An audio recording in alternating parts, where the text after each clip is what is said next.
Please subscribe the channel and don't forget to click the bell icon. Welcome to Scientia. आज हम second year chapter 15 homeostasis start करेंगे। Homeostasis का basically मतलब है कि body के अंदर इम्बैलेंस को कंट्रोल करना और बैलेंस को मेंटेन रखना। अब इस वर्ड को हम अगर देखें तो ये दो वर्ड से डिराइव हुआ है। The word homeo means same and stasis means to remain. It means body के अंदर डिफरेंट प्रोसेसेस और फैक्टर्स और वेरिएबल्स का मेंटेन रहना, स्टेबल रहना होम्योस्टेसिस कहलाता है और ये लाइफ के लिए बहुत इंपॉर्टेंट है। अगर हम लाइफ को डिफाइन करें तो हम कहते हैं कि life is a set of characteristics, कि ये कुछ खुसूसियात का मजमुआ है और उन खुसूसियात के मजमुए में ये सलाहियत मौजूद है कि वो डिस्टिंग्विश करता है, फर्क करता है लिविंग ऑर्गेनिजम्स के दरमियान और नॉन लिविंग थिंग्स के दरमियान। इट मीन्स कि जो नॉन लिविंग थिंग्स हैं और डेड ऑर्गेनिजम्स हैं ये उन कैरेक्टर्स को शो नहीं करेंगे। लाइफ के कुछ कैरेक्टर्स अगर हम देखें तो नंबर 1, जिंदा चीजें सेल से बनी होती हैं। नंबर 2, उनमें मेटाबॉलिज्म होती है और वो सेंसिटिव हैं, मींस वो अपने एनवायरनमेंट को रिस्पॉन्ड करते हैं। और यहां एक बहुत इंपॉर्टेंट कैरेक्टरिस्टिक लाइफ का, that is homeostasis. It means हम कंक्लूड करते हैं कि homeostasis is the characteristic of life और जिंदा चीजें हमें होम्योस्टेसिस करते हुए नजर आएंगी। अगर हम कॉन्सेप्ट ऑफ होम्योस्टेसिस देखें तो हम इसको डिफाइन करते हैं कि इट इज द प्रोटेक्शन। इसमें हम महफूज बनाते हैं, प्रोटेक्ट करते हैं, स्टेबल बनाते हैं बॉडी के इंटरनल एनवायरनमेंट को और उसको बचाते हैं फ्रॉम दी हार्म्स, यानी कि नुकसानात से। और ये नुकसानात कैसे हो सकते हैं? एक्सटर्नल एनवायरनमेंट में जो फ्लक्चुएशंस हो रही हैं, यहां फ्लक्चुएशन से मुराद है चेंज। एक्सटर्नल एनवायरनमेंट में हर वक्त चेंजेस आते रहते हैं, उन चेंजेस को बॉडी पे असरअंदाज ना होने देना और उन चेंजेस से हो सकने वाले नुकसान से बॉडी को प्रोटेक्ट करना होम्योस्टेसिस कहलाता है। हम कहते हैं कि external environment is ever changing. हमारी जो सराउंडिंग्स हैं वो हर वक्त फ्लक्चुएट कर रही हैं, उनमें टेम्परेचर की फ्लक्चुएशन है, फूड अवेलेबिलिटी की फ्लक्चुएशंस हैं, वाटर अवेलेबिलिटी की फ्लक्चुएशंस हैं। इन तमाम फ्लक्चुएशन से बॉडी को बचाना और ऑर्गेनिज्म अपनी बॉडी में एडजस्टमेंट्स करता है और वो अपनी इंटरनल फ्लक्चुएशंस को रोक के रखता है। क्योंकि एनवायरनमेंट में आने वाला चेंज बॉडी के ऊपर असरअंदाज होता है तो ऑर्गेनिज्म उस चेंज के रिस्पॉन्स में अपनी बॉडी को एडजस्ट करता है और अपनी बॉडी में इतनी ज्यादा फ्लक्चुएशंस होने नहीं देता और इसमें उसकी हेल्प करता है होम्योस्टेसिस। अगर वो ऐसा नहीं करेगा तो वो सरवाइव नहीं कर सकेगा। हर ऑर्गेनिज्म के अंदर कुछ वेरिएबल्स हैं और उनके कुछ सेट पॉइंट्स हैं। यहां पे हमें दो टर्म्स समझनी पड़ेंगी कि सेट पॉइंट किसको कहते हैं और वेरिएबल किसको कहते हैं। हम डिफाइन करते हैं वेरिएबल को कि ये हमारी बॉडी के वो इंटरनल फैक्टर्स हैं जिनको एक्सटर्नल एनवायरनमेंट इन्फ्लुएंस कर सकता है, उन पे एक्सटर्नल एनवायरनमेंट असरअंदाज हो सकता है, उनको चेंज कर सकता है, उनको फ्लक्चुएट कर सकता है। इसकी हम एग्जांपल्स लेंगे। इसी तरह हम कहते हैं कि सेट पॉइंट नॉर्मल वैल्यू को कहते हैं। हमारी बॉडी के जो वेरिएबल्स हैं उनकी जो नॉर्मल वैल्यूज हैं जो हमारी बॉडी में स्टोर कर दी गई हैं कि इस वेरिएबल को इस लेवल पे रहना चाहिए, उस नॉर्मल वैल्यू को हम कहते हैं सेट पॉइंट। फॉर एग्जाम्पल, हमारी बॉडी के अंदर टेम्परेचर एक ऐसा फैक्टर है कि जिसको एक्सटर्नल एनवायरनमेंट इन्फ्लुएंस या चेंज कर सकता है, तो टेम्परेचर हमारी बॉडी का वेरिएबल है। सिमिलरली हमारा ब्लड प्रेशर हमारी बॉडी का वेरिएबल है जिसको एक्सटर्नल एनवायरनमेंट इन्फ्लुएंस करके चेंज कर सकता है। तो यहाँ पे दो वेरिएबल्स हमने दिखाए हैं। इसके अलावा भी बहुत सारे वेरिएबल्स हमारी बॉडी में हैं। Water concentration, salts concentration, waste की बॉडी के अंदर कंसंट्रेशन, ये सब वेरिएबल्स हैं जो हमारे एनवायरनमेंट के अकॉर्डिंग चेंज होते रहते हैं, बदलते रहते हैं। और इन तमाम वेरिएबल्स के कुछ नॉर्मल वैल्यूज भी हैं। फॉर एग्जांपल, ह्यूमन बॉडी के अंदर टेम्परेचर की नॉर्मल वैल्यू है 37 डिग्री सेल्सियस और ये इसका सेट पॉइंट है। इसी तरह से हमारा normal blood pressure 120/80 millimetres of mercury होता है। तो ये दोनों इसके क्या हैं? Set point. तो हम कंक्लूड करते हैं कि वेरिएबल्स हमारे फैक्टर्स हैं जिनको एक्सटर्नल एनवायरनमेंट चेंज कर सके और उन वेरिएबल्स की नॉर्मल वैल्यूज सेट पॉइंट्स कहलाते हैं। इट मीन्स अगर हम देखें कि हमारे जो होम्योस्टेटिक कंट्रोल सिस्टम्स हैं या होम्योस्टेसिस है, वो चेक करता है, कंट्रोल करता है, रेजिस्ट करता है कि वेरिएबल्स के जो सेट पॉइंट्स हैं उनमें ज्यादा चेंज ना आए, क्योंकि अगर इन सेट पॉइंट्स में ज्यादा चेंज आ जाएगा एक्सटर्नल एनवायरनमेंट के रिस्पॉन्स में, तो वो हमारे लिए नुकसानदेह साबित हो सकता है। अगर हम होम्योस्टेसिस की एक्शन या उसकी वर्किंग को देखें तो सबसे पहले हमें देखना पड़ेगा कि हमारी बॉडी के वो कौन से ऐसे कंपोनेंट्स हैं जो सबसे ज्यादा ससेप्टेबल हैं। यहां ससेप्टेबल से मुराद ये है कि एक्सटर्नल एनवायरनमेंट जिनको बड़ी आसानी के साथ चेंज कर सकता है। तो हमारे बॉडी के 3 components water, salts and temperature इतने ससेप्टेबल हैं कि इनको आसानी से हमारा एक्सटर्नल एनवायरनमेंट हमारी बॉडी में चेंज या फ्लक्चुएट करा सकता है। अब हमारी बॉडी ने इस रिस्पॉन्स में कुछ कंट्रोल सिस्टम्स रखे हैं, कुछ कंट्रोल मैकेनिज्म रखे हैं, होम्योस्टेसिस रखी है, और वो होम्योस्टेटिक कंट्रोल सिस्टम्स हैं ऑस्मो रेगुलेशन। अब ये एक ऐसा प्रोसेस है जिसमें हम अपनी बॉडी के अंदर वाटर और सॉल्ट्स को मेंटेन करते हैं और एक्सटर्नल एनवायरनमेंट की फ्लक्चुएशंस के रिस्पॉन्स में हम इनको ज्यादा वेरिएशन शो करने नहीं देते ताकि हमारी बॉडी नॉर्मल और ऑप्टिमम फंक्शनिंग करती रहे। इसी तरह से हमारी बॉडी का जब टेम्परेचर फ्लक्चुएट करता है तो वो होम्योस्टेटिक कंट्रोल सिस्टम के जिसके थ्रू बॉडी टेम्परेचर को मेंटेन करती है उसको थर्मो रेगुलेशन कहते हैं। इन दोनों के अलावा there is another homeostatic control system जिसको हम एक्सक्रीशन कहते हैं, जिसमें हम बॉडी के अंदर नाइट्रोजनस वेस्ट को मेंटेन करते हैं और उनको एक्स्ट्रा वेस्ट को बॉडी से एलिमिनेट करते हैं। क्योंकि अगर नाइट्रोजनस वेस्ट बॉडी के अंदर स्टोर होते हैं एक्सेसिव अमाउंट में नॉर्मल से ज्यादा, तो वो बॉडी के ऑप्टिमम फंक्शनिंग को डिस्टर्ब कर देंगे। So these are the most susceptible components और उनको कंट्रोल करने वाले होम्योस्टेटिक कंट्रोल सिस्टम्स। होम्योस्टेसिस काम कैसे करती है, इसको जब हम कंटिन्यू करके देखते हैं तो मिसाल लेते हैं एक ऑर्गेनिज्म की बॉडी की। जस्ट इमेजिन कि ये एक ऑर्गेनिज्म की बॉडी है, आप इसे ह्यूमन बीइंग कंसीडर कर लें। अब चूंकि ये लिविंग ऑर्गेनिज्म है तो इसकी बॉडी सेल से मिलकर बनी है, और यहां for the sake of simplicity, ताकि हम कॉन्सेप्ट समझ सकें, इसकी बॉडी में सिर्फ 2 सेल्स को शो किया गया है। हम देखते हैं कि अल्लाह ताला ने इस बॉडी के अंदर कंट्रोल सिस्टम्स रखे हैं जिनका हमने प्रीवियसली जिक्र किया कि जो फ्लक्चुएशंस को कंट्रोल करने में हेल्प करते हैं और वो होम्योस्टेसिस को मेंटेन करते हैं। हम देखते हैं कि ऑर्गेनिज्म के आसपास जितनी भी उसकी सराउंडिंग्स हैं, उसकी बॉडी के बाहर का जितना भी एरिया और उसकी सराउंडिंग या एटमॉस्फेयर है, वो सारा उसका एक्सटर्नल एनवायरनमेंट कहलाता है, और बॉडी के अंदर का जितना भी उसका एटमॉस्फेयर है वो सारे का सारा कहलाता है इंटरनल एनवायरनमेंट। सो हम ऑर्गेनिज्म के एनवायरनमेंट को ब्रॉडली 2 हिस्सों में क्लासिफाई करते हैं, external environment and internal environment. Organism का इंटरनल एनवायरनमेंट फर्दर 2 कैटेगरीज या टाइप्स में क्लासिफाइड है। एक कहलाता है extra cellular environment. Extra cellular environment refer करता है वेस्कुलर फ्लूइड्स और इंटरस्टिशियल फ्लूइड्स को। वेस्कुलर फ्लूइड्स 2 तरह के हैं। ये वो फ्लूइड्स हैं इनफैक्ट जो हमारे वेसल्स के अंदर फ्लो करते हैं। इनमें ब्लड आता है जो कि ब्लड वेसल्स के अंदर फ्लो करता है, और इनमें लिम्फ आता है जो कि लिम्फेटिक वेसल्स के अंदर फ्लो करता है। So this is what we called vascular fluid. Interstitial fluid उस फ्लूइड को कहा जाता है जो सेल्स के दरमियान और सेल्स के आसपास और सेल्स की सराउंडिंग में मौजूद है, इसको हम इंटरस्टिशियल फ्लूइड कहते हैं। और वेस्कुलर फ्लूइड और इंटरस्टिशियल फ्लूइड को कलेक्टिवली कहते हैं एक्स्ट्रा सेल्यूलर एनवायरनमेंट। इसी तरह से सेल्स के अंदर का जो एनवायरनमेंट है वो कहलाता है इंट्रा सेल्यूलर एनवायरनमेंट। अब हम देखते हैं कि एक्सटर्नल एनवायरनमेंट के अंदर फ्लक्चुएशंस हो रही हैं और वो फ्लक्चुएशंस बहुत वाइड रेंज की हैं। ये एरो उन फ्लक्चुएशंस की इंटेंसिटी को बता रहा है।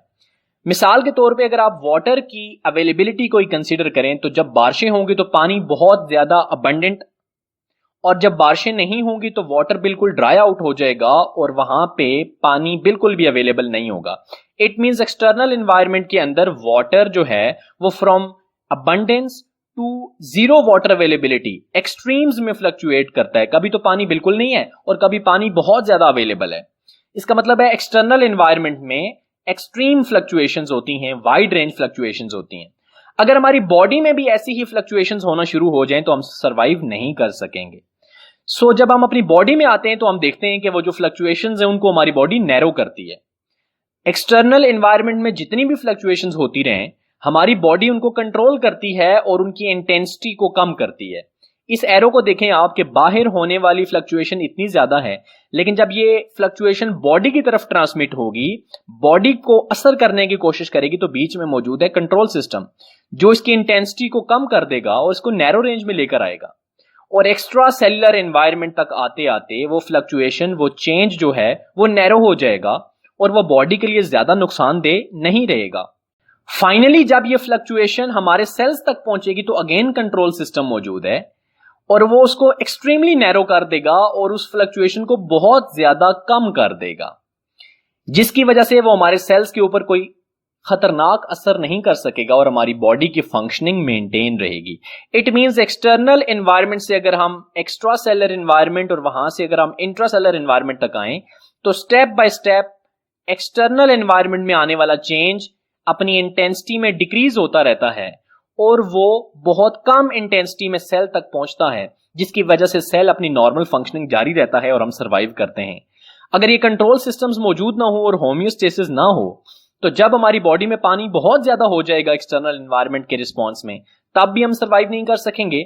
और जब हमारी बॉडी बिल्कुल डिहाइड्रेट हो जाएगी एक्सटर्नल एनवायरनमेंट के रिस्पॉन्स में, फिर भी हम सर्वाइव नहीं कर सकेंगे। इट मींस हम कंक्लूड करते हैं कि होम्योस्टेसिस हमारे सर्वाइवल के लिए बहुत इंपॉर्टेंट है। होम्योस्टेटिक कंट्रोल सिस्टम्स जो हमारी बॉडी को कंट्रोल करते हैं, अगर हम उनकी वर्किंग और उनके कंपोनेंट्स देखें तो हमें ये बात समझ आएगी कि ये सारी फंक्शनिंग और ये सारा काम कैसे हो रहा है। यहां हम एग्जांपल लेते हैं एक फिजिकल कंट्रोल सिस्टम की। हम एक बायोलॉजिकल सिस्टम कंसीडर नहीं करते, बल्कि हम एक फिजिकल सिस्टम कंसीडर करेंगे और उसमें हम देखेंगे कि उसमें टेम्परेचर कंट्रोल सिस्टम कैसे काम कर रहा है और उसमें टेम्परेचर कैसे कंट्रोल हो रहा है। यहां हमें यह माइंड में रखना चाहिए कि जैसे फिजिकल कंट्रोल सिस्टम काम करता है, बिल्कुल वैसे ही बायोलॉजिकल कंट्रोल सिस्टम भी काम करता है, जिसकी हम एग्जांपल लेटर ऑन देखेंगे। जस्ट इमेजिन कि हमारे पास ये एक हाउस है और इस हाउस के अंदर हमने टेम्परेचर को मेंटेन करना है, तो उसके लिए हमारे पास क्या क्या कंपोनेंट्स होने चाहिए। हमें 3 कंपोनेंट्स की जरूरत है। नंबर 1, सेंसर और थर्मोमीटर। हमें सेंसर इसलिए चाहिए ताकि वो टेम्परेचर के चेंजेस को सेंस कर सके और उनको चेक कर सके कि टेम्परेचर में कैसे चेंजेस आ रहे हैं। तो यहां पे हमने इंटीग्रेट कर दिया, लगा दिया एक सेंसर जो कि घर के टेम्परेचर को चेक करता रहेगा और उसको सेंस करता रहेगा। नंबर 2, हमें चाहिए कंट्रोल सेंटर। कंट्रोल सेंटर काम करेगा प्रोसेसिंग का और इंटीग्रेशन का। अब इसके काम को हम एक एग्जांपल से देखते हैं। यहां पे हमने लगा दिया कंट्रोल सेंटर और कंट्रोल सेंटर में हमने अपना रिक्वायर्ड टेम्परेचर ऐड कर दिया और उसमें हमने सेव कर दिया कि हमें घर का टेम्परेचर 25 डिग्री पे मेंटेन करना है। सो अब इसके पास एक वैल्यू आ गई है और ये इसी के मुताबिक टेम्परेचर को मेंटेन करेगा। यहां पे वर्ड है प्रोसेसिंग एंड इंटीग्रेशन। इसका क्या मतलब है? कंट्रोल सेंटर में एक तो वो वैल्यू सेव है जो हमने इसको दी है और हमने इसको बताया है कि आपने टेम्परेचर 25 डिग्री पे मेंटेन रखना है, और एक इसके पास इंफॉर्मेशन सेंसर से आएगी कि अभी घर का टेम्परेचर कितना चल रहा है। ये दोनों इंफॉर्मेशंस को, एक इंफॉर्मेशन स्टोर्ड इंफॉर्मेशन है और एक सेंसर से आने वाली इंफॉर्मेशन है, दोनों को आपस में कंपेयर करता है और देन रेलेवेंट एक्शंस लेता है। इस कंपैरिजन और एक्शंस लेने को हम प्रोसेसिंग एंड इंटीग्रेशन कहते हैं। तो यहां पे हम देखते हैं कि जो तीसरी चीज हमें चाहिए वो है इफेक्टर। इफेक्टर वो हमारे पास इक्विपमेंट्स हैं कि जिनके थ्रू कंट्रोल सिस्टम एक्शन लेगा और वो आने वाली चेंज को रिस्पॉन्ड करेगा। तो यहां पे हमारे पास फर्ज करें 2 इफेक्टर्स मौजूद हैं, एक हीटर मौजूद है और एक एयर कंडीशनर मौजूद है। हम एग्जांपल लेते हैं कि सेंसर ने इंफॉर्मेशन भेजी कि घर का टेम्परेचर 20 डिग्री सेंटीग्रेड है। कंट्रोल सेंटर सेव्ड वैल्यू से मैच करता है सेंसर की इंफॉर्मेशन को और वो डिसाइड करता है कि टेम्परेचर घर का कम हो गया है, इसको बढ़ाना चाहिए और 20 से इसको 25 तक लेकर आना चाहिए। और जब हम टेम्परेचर को बढ़ाना चाहते हैं तो कंट्रोल सेंटर हीटर को मैसेज भेजता है और वो इस टेम्परेचर को इंक्रीज करके वापस 25 तक लेकर आता है। सिमिलरली अगर सेंसर इंफॉर्मेशन भेजे कि घर का टेम्परेचर 30 डिग्री सेंटीग्रेड है, तो अगेन कंट्रोल सिस्टम इसको इंटीग्रेट करेगा अपने सेव्ड टेम्परेचर के साथ और ये डिसाइड करेगा कि टेम्परेचर ज्यादा हो गया है, इसको वापस कम करना चाहिए और इसको हमें 25 तक लेकर आना है। और 30 डिग्री को 25 तक लेके आने के लिए आपको ऑन करना पड़ेगा एयर कंडीशनर, जो कि टेम्परेचर को वापस नीचे लेकर आएगा। इस तरह से काम करता है हमारा एक कंट्रोल सिस्टम। और ये था physical control system. Living organisms की बॉडीज के अंदर भी यही 3 कंपोनेंट्स रिक्वायर्ड होते हैं, जिसमें हमारे पास सेंसर जो कि हमारे सेंस ऑर्गन्स हैं, इसी तरह हमारे कंट्रोल सेंटर्स जिसमें हमारा ब्रेन स्पाइनल कॉर्ड मौजूद है, इसी तरह हमारे इफेक्टर्स जिसमें हमारे ग्लैंड्स और मसल्स मौजूद हैं। तो it means living control system exactly on the mechanism of physical control system काम करता है और मेंटेन करता है बॉडी के फंक्शंस को। अब हम कंसीडर करते हैं working of control system in living system. पहले हमने देखा फिजिकल कंट्रोल सिस्टम और उसी को अब हम एक लिविंग सिस्टम के ऊपर अप्लाई करते हैं और हम टेम्परेचर को मेंटेन करना देखेंगे। और यहां पे हम एग्जांपल लेते हैं कि ह्यूमन बॉडी के अंदर टेम्परेचर कैसे मेंटेन होता है। इस ग्राफ से हम इस कॉन्सेप्ट को समझने की कोशिश करेंगे। फर्ज करें कि ये जो 37 डिग्री सेंटीग्रेड है, ये हमारा सेट पॉइंट है और ये हमारे टेम्परेचर की नॉर्मल वैल्यू है। हमारी बॉडी का नॉर्मल टेम्परेचर 37 डिग्री सेंटीग्रेड है, ये सेट पॉइंट है और हमारा टेम्परेचर इस पे मेंटेन रहना चाहिए। यहां पे हम एग्जांपल लेते हैं कि हमारा टेम्परेचर, अगर आप इस ब्लैक लाइन को कंसिडर करें, तो 37 से कम होना शुरू हो गया है, यानी कि हमारी बॉडी ठंडी होना स्टार्ट हो चुकी है, कोल्ड हो रही है हमारी बॉडी और टेम्परेचर नीचे जा रहा है। जो ही टेम्परेचर नीचे जाना स्टार्ट होगा तो फौरन हमारे कोल्ड रिसेप्टर्स एक्टिवेट हो जाएंगे। ये वो रिसेप्टर्स हैं जो कि ठंडक के लिए सेंसिटिव हैं और ये इस इंफॉर्मेशन को रिसीव करेंगे और इसको सेंड करेंगे कंट्रोल सेंटर को। और इस केस में हमारा कंट्रोल सेंटर हाइपोथैलेमस है, जिसमें थर्मोस्टेट लगा हुआ है और ये टेम्परेचर को मेंटेन करता है और इसमें नॉर्मल वैल्यू सेट है जो कि है 37 डिग्री सेंटीग्रेड। जब कोल्ड रिसेप्टर अपनी इंफॉर्मेशन भेजेगा तो हाइपोथैलेमस उस इंफॉर्मेशन को इंटीग्रेट करेगा और उसको कंपेयर करेगा नॉर्मल वैल्यू 37 के साथ। इस स्पेसिफिक केस में हाइपोथैलेमस ये देखता है कि टेम्परेचर ठंडा होता जा रहा है और वो 37 से नीचे चला गया है और इसको वापस हमने बढ़ाना है और इसको नॉर्मल करना है। टेम्परेचर को बढ़ाने के लिए इसको हीटर को ऑन करना पड़ेगा और ह्यूमन बॉडी में जो हीटर है वो असल में स्केलेटल मसल्स हैं। तो एकदम से हाइपोथैलेमस एक्टिवेट कर देगा हमारे स्केलेटल मसल्स को और हमारी बॉडी के अंदर शिवरिंग पैदा होगी और यहां पे स्केलेटल मसल इफेक्टर के तौर पे काम कर रहा है। जब शिवरिंग होना स्टार्ट होगी तो हमारे मसल्स कॉन्ट्रैक्ट और रिलैक्स करेंगे, जिसकी वजह से बॉडी में हीट पैदा होगी और टेम्परेचर वापस जाना स्टार्ट होगा और देखेंगे हम कि ये मेंटेन हो जाएगा आके 37 के ऊपर। इसी तरह से अगर हमारे बॉडी का टेम्परेचर 37 से बढ़ना स्टार्ट हो जाए, यानी कि बॉडी गर्म होना स्टार्ट हो गई है, यहां पे हीट पैदा होना शुरू हो गई है, एक्सेसिव हीट पैदा होती जा रही है, तो वार्म रिसेप्टर्स एक्टिवेट होंगे। ऐसे रिसेप्टर्स जो वार्मथ के लिए, गर्मी के लिए सेंसिटिव हैं और वो इंफॉर्मेशन भेजेंगे कंट्रोल सेंटर मींस हाइपोथैलेमस को और हाइपोथैलेमस रेलेवेंट स्टेप्स लेगा और वो स्वेट ग्लैंड्स जो कि यहां पे इफेक्टर का काम कर रहे हैं उनको मैसेज भेजेगा और वो स्वेटिंग स्टार्ट करेंगे और बॉडी कूल होना स्टार्ट हो जाएगी और टेम्परेचर वापस नीचे आना शुरू हो जाएगा और वो अगेन सेट पॉइंट के पास आ जाएगा। यहां पे हम देख रहे हैं कि ये एक नैरो रेंज है, 36.5 से लेकर 37.5। इसके दरमियान हमारी बॉडी का टेम्परेचर फ्लक्चुएट करता रहेगा और इस फ्लक्चुएशन से हमारी बॉडी को कोई नुकसान नहीं होगा, बल्कि हमारी बॉडी नॉर्मल फंक्शनिंग करेगी। अगर यहां पे होम्योस्टैटिक कंट्रोल सिस्टम नहीं होगा तो टेम्परेचर इन लिमिट से एक्सीड कर जाएगा और हमारी बॉडी को नुकसान पहुंचेगा और वो डैमेज होगी। इस तरह से हमारा कंट्रोल सिस्टम और होम्योस्टेसिस काम करती है कि वो चेंजेस को नैरो रेंज में रखती है। हेंस वी कंक्लूड के जो होम्योस्टेसिस है वो चेंजेस को कांस्टेंट नहीं रख सकती, लेकिन उनको नैरो रेंज में रख सकती है ताकि वो बॉडी के लिए नुकसानदेह साबित ना हो। होम्योस्टेसिस के दौरान फीडबैक मैकेनिज्म इस्तेमाल होते हैं। फीडबैक एग्जाम्पल हम लेते हैं एक नॉर्मल लाइफ से कि जब आप किसी कंपनी का फोन लेते हैं या सेल फोन लेते हैं या कोई और टेक्नोलॉजी प्रोडक्ट लेते हैं तो उसको आप इस्तेमाल करके उनको फीडबैक देते हैं कि वो चीज कैसी है और वो आपकी एक्सपेक्टेशंस के अकॉर्डिंग है कि नहीं, और वो आपकी फीडबैक को लेते हुए और उस पर अमल करते हुए अपनी प्रोडक्ट्स को मजीद अच्छा बनाते हैं। अगर ये फीडबैक जाना बंद हो जाए तो कंपनी को ये पता नहीं चलेगा कि जो वो प्रोडक्ट लॉन्च कर रही है क्या वो product up to the mark है कि नहीं, और वो कस्टमर्स की चॉइस के मुताबिक और उनकी जरूरियात के अकॉर्डिंग है कि नहीं। तो फीडबैक इज वेरी इंपॉर्टेंट, जो कि किसी भी सिस्टम को बेटर फंक्शनिंग के लिए इक्विप करती है और उसको हेल्प करती है कि वो बेटर फंक्शनिंग परफॉर्म कर सके। इसी तरह से जब हमारी बॉडी में हमारा कंट्रोल सिस्टम काम करता है और वो बॉडी को कंट्रोल कर रहा होता है, या वो टेम्परेचर को कम कर रहा है या वो टेम्परेचर को ज्यादा कर रहा है, तो बॉडी उसको वापस इंफॉर्मेशन सेंड करती रहती है।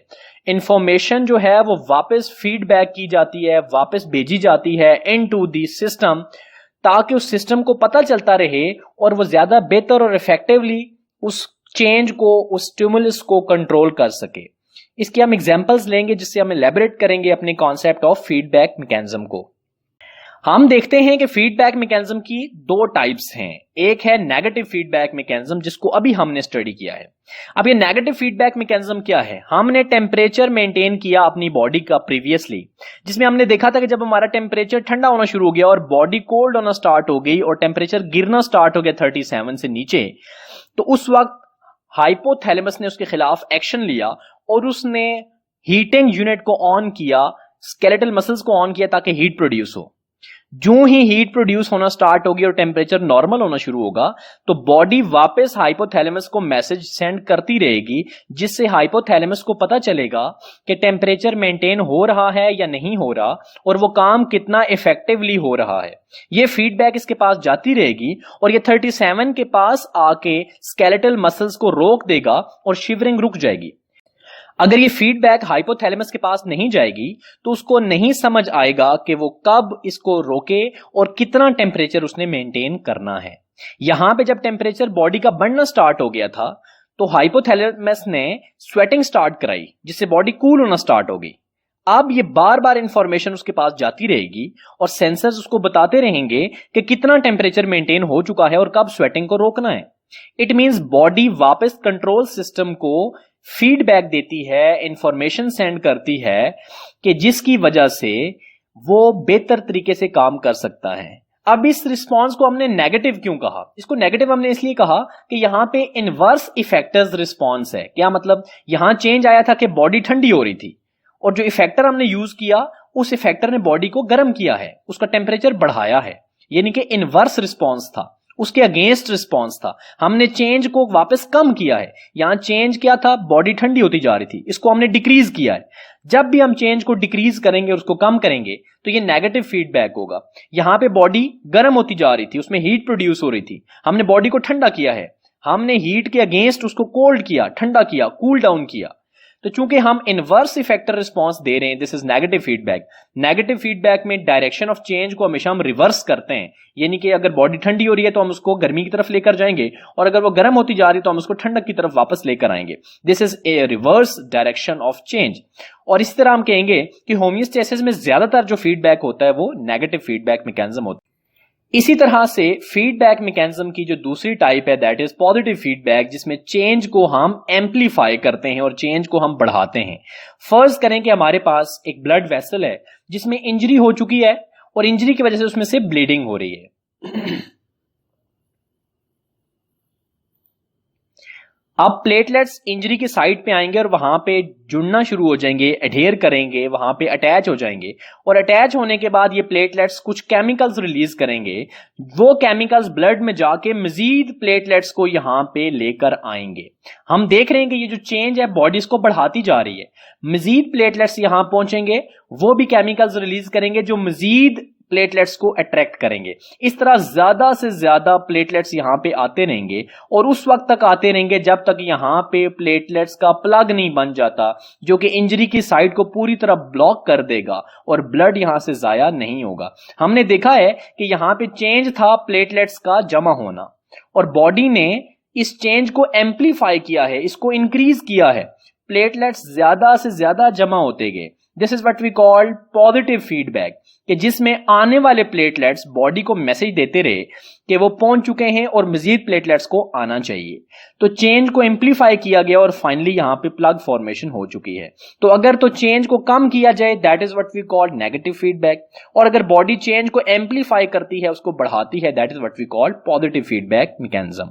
अगर हम इंपॉर्टेंस स्टडी करें होम्योस्टेसिस की, तो हम देखते हैं कि हमारा एनवायरनमेंट हर वक्त बदलता है, एवर चेंजिंग है, उसके अंदर फ्लक्चुएशंस आ रही हैं और ऑर्गेनिजम्स को हर स्टेप के ऊपर कुछ नए मुश्किलात और चैलेंजेस का सामना करना पड़ता है। अब अगर ऑर्गेनिज्म ने उस चैलेंज का सामना करके सरवाइव करना है और वो अपने आप को बचाने की कोशिश करता है कि वो मर ना जाए और वो सरवाइव करना चाहे, तो उसको अपने अंदर कुछ चेंजेस लेकर आना पड़ेंगे और उन चेंजेस को अडेप्टेशंस कहा जाता है। तो ये चेंजेस तभी आ सकती हैं अगर होम्योस्टेसिस हो, क्योंकि होम्योस्टेसिस जो है वो चैलेंजेस का मुकाबला करने में हेल्प करता है। होम्योस्टेसिस ऑर्गेनिजम्स को इनकरेज करता है कि वो एनवायरनमेंट में आने वाली वाइड रेंज फ्लक्चुएशंस के अगेंस्ट अपने अंदर चेंजेस लेकर आएं, अपने आप को अडेप्ट करें ताकि वो सरवाइव कर सकें। जब ऑर्गेनिजम्स एनवायरनमेंट को अडेप्ट करते हैं तो फिर इवोल्यूशन होती है, क्योंकि ऑर्गेनिजम्स डिफरेंट एनवायरनमेंट में रह रहे हैं और डिफरेंट एनवायरनमेंट में आने वाले चेंजेस डिफरेंट हैं। अगर डिफरेंट एनवायरनमेंट में आने वाले चेंजेस डिफरेंट हैं तो उनके लिए अपने आप के अंदर लाने वाली अडेप्टेशंस भी मुख्तलिफ होंगी, और जब डिफरेंट ऑर्गेनिजम्स डिफरेंट अडेप्टेशंस लेकर आते हैं तो वो एक दूसरे से मुख्तलिफ हो जाते हैं। इसी को हम इवोल्यूशन कहते हैं, कि जिसमें नई नई स्पीशीज क्रिएट होती हैं और नई नई स्पीशीज बन के आती हैं और नए नए ऑर्गेनिजम्स हमें नजर आते हैं। इसकी एग्जाम्पल अगर हम ऐसे लें कि हमारे पास एक एरिया है जिसकी कंडीशंस बिल्कुल सेम हैं, इसलिए यहां पे एक तरह के दरख्त पाए जा रहे हैं। यहां पे आप देख सकते हैं कि बिल्कुल सारे दरख्त सिमिलर हैं। ये सिमिलर क्यों हैं? क्योंकि इनका एनवायरनमेंट एक जैसा था और इन्होंने इस एनवायरनमेंट से अपने आप को सरवाइव कराने के लिए अपने अंदर एक जैसी एडेप्टेशंस लेकर आए हैं। चूंकि ये एक जैसी एडेप्टेशंस लेकर आए हैं इसलिए ये आपस में सिमिलर हैं। हम कंसीडर करते हैं कि इस एरिया के अंदर कोई ज्योग्राफिकल चेंजेस आते हैं और जो उन ज्योग्राफिकल चेंजेस की वजह से यहां बीच में सेपरेशन आ जाती है और ये एरिया के प्लांट्स एक दूसरे से अलग हो जाते हैं।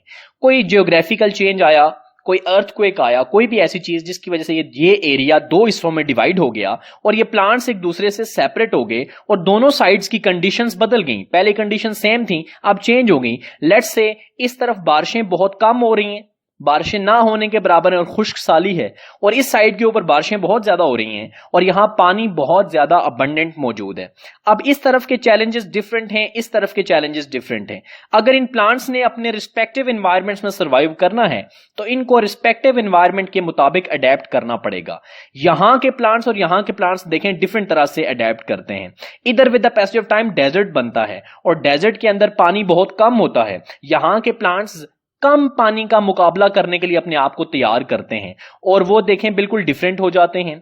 और यहां के प्लांट्स ने मुकाबला करना है ज्यादा पानी का, कि ज्यादा पानी उनकी बॉडी में फ्लडिंग न क्रिएट कर दे और उससे नुकसान ना हो। तो ज्यादा पानी से बचने के लिए वो डिफरेंट एडेप्टेशंस लेकर आते हैं। चूंकि इन प्लांट्स ने डिफरेंट एडेप्टेशंस लेकर आए हैं टू डिफरेंट एनवायरनमेंट, जिसकी वजह से ये एक दूसरे से मुख्तलिफ हो गए और हमारे पास कुछ नई स्पीशीज हमें देखने को नजर आई है, स्पेसिएशन हुई, और इसलिए हम कहते हैं कि यहां पे इवोल्यूशन हुई है। और इवोल्यूशन तभी पॉसिबल है अगर होम्योस्टेसिस हो, क्योंकि अगर होम्योस्टेसिस नहीं होगी तो ऑर्गेनिजम्स और प्लांट्स और एनिमल्स अपने आप को अडेप्ट नहीं करेंगे, और जब वो अडेप्ट नहीं करेंगे तो वो सर्वाइव भी नहीं करेंगे और उनकी बॉडीज के अंदर चेंजेस भी नहीं आएंगे।